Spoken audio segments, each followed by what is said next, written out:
Welcome on command over chemistry. आज हम class 9 की केमिस्ट्री का एक टॉपिक डिस्कस करने वाले हैं जिसका नेम है हमारे पास molecular ions and free radical.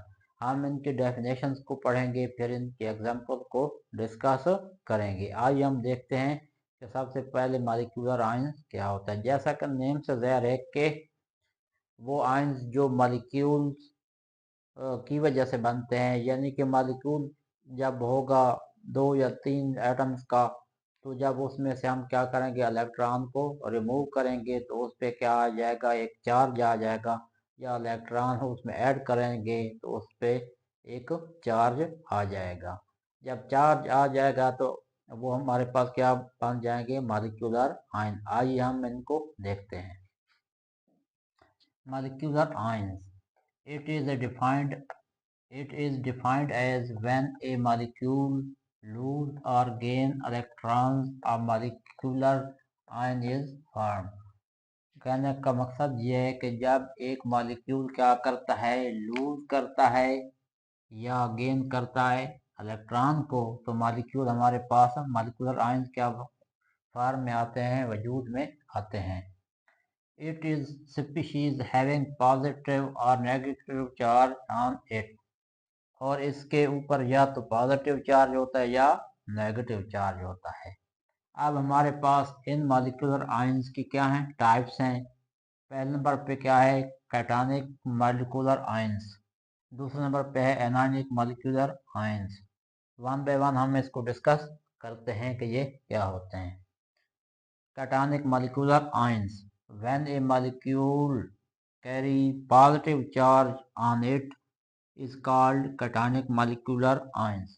जब एक मॉलिक्यूल पे पॉजिटिव चार्ज होगा तो हमारे पास क्या होगा, कैटानिक मॉलिक्यूलर आयन। जैसा कि हमारे पास क्या है, CH4 positive, He helium positive, N2 nitrogen positive. ये पॉजिटिव इसलिए है क्योंकि इसमें डेफिशिएंसी ऑफ इलेक्ट्रॉन हुई है, इसमें इलेक्ट्रॉन रिलीज हुए हैं। आपको पता है जब किसी एलिमेंट से या एटम से इलेक्ट्रॉन रिमूव होते हैं तो उस पर पॉजिटिव चार्ज आता है। अब ये मॉलिक्यूल पूरा था तो इससे इलेक्ट्रॉन को क्या हुए हैं, इलेक्ट्रॉन रिमूव हुए हैं। जब इलेक्ट्रॉन रिमूव हुए हैं तो उन पर क्या होता है, पॉजिटिव चार्ज होता है। तो ये क्या है, कैटायनिक मॉलिक्यूलर आयन। फिर हमारे पास anionic molecular ions, when a molecule carry negative charge on it is called anionic molecular ions। जब एक मॉलिक्यूल पे नेगेटिव चार्ज होता है तो वो हमारे पास क्या होते हैं, एनायनिक मॉलिक्यूलर आयंस। जैसे कि हमारे पास अमाइन है NH2 या CH2। अब हमारे पास क्या है कि इसमें इलेक्ट्रॉन क्या हुए हैं, एडअप हुए हैं। जब इलेक्ट्रॉन एडअप होते हैं तो उन पे ऊपर चार्ज नेगेटिव होता है, तो जहाँ हमारे पास अबंडेंस ऑफ इलेक्ट्रॉन होगी वहाँ क्या होगा, नेगेटिव चार्ज उसके ऊपर आ जाएगा। तो हमारे पास क्या है, एनायनिक मॉलिक्यूलर में क्या होते हैं, मॉलिक्यूल के ऊपर नेगेटिव चार्ज होता है, जैसे कि हमने इधर एग्जांपल में देखा है। फिर हम ये देखते हैं कि ये जो हमारे पास फॉर्मेशन ऑफ मॉलिक्यूलर आयंस कैसे होती है, कि ये मॉलिक्यूलर आयंस कैसे बनते हैं। When gases are bombarded with high energy electron in discharge tube, molecular ions are formed। तो एक डिस्चार्ज ट्यूब होती है जिसमें प्रेशर क्या होता है, कम किया जाता है, उसमें से हवा को क्या किया जाता है, खारिज किया जाता है और उसके अंदर गैस फिल की जाती है। फिर हम क्या करते हैं, जो हमारे पास इलेक्ट्रॉन होते हैं उसकी बम्बार्डमेंट हम उन गैसेस पे करवाते हैं। जब उन गैसेस पे बम्बार्डमेंट करवाते हैं तो हमारे पास ये मॉलिक्यूलर आयंस क्या होते हैं, उधर से वजूद में आते हैं, बनते हैं। अब हमारे पास फ्री रेडिकल, इसकी हम डेफिनेशन देख लेते हैं कि फ्री रेडिकल क्या होते हैं। It is defined as atoms और group of atoms possessing odd number of electron means unpaired। इसका मतलब है कि एटम्स हों या ग्रुप ऑफ एटम्स हों जिन पे क्या हो, ऑड नंबर ऑफ इलेक्ट्रॉन हो, यानी कि अनपेयर्ड इलेक्ट्रॉन हो, क्या हो, अनपेयर्ड इलेक्ट्रॉन हो, पेयर फॉर्म में ना हो। It is represented dot over symbol of an element like hydrogen, chlorine, और हमारे पास क्या है, मीथेन CH3 जो हमारे पास है। तो इस इसमें क्या होता है कि इसके ऊपर एलिमेंट का जो सैंपल है उसके ऊपर क्या होता है, डार्ट होता है। हाइड्रोजन है उसके ऊपर डार्ट है, क्लोरीन है उसके ऊपर डार्ट है, CH3 है इसके ऊपर क्या है, डार्ट है। तो ये हमारे पास इसको रिप्रेजेंट किया जाता है फ्री रेडिकल।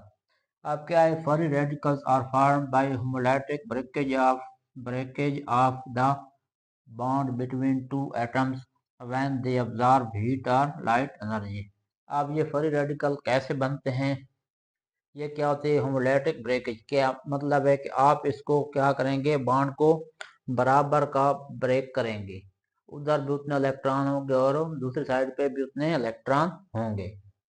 और ये और उनका जो हमारे पास एटम का बॉन्ड वो उनकी ब्रेकेज किसके जरिए होती है, या तो होती है हीट के जरिए या लाइट एनर्जी के जरिए, जिसे सूरज की एनर्जी कहते हैं।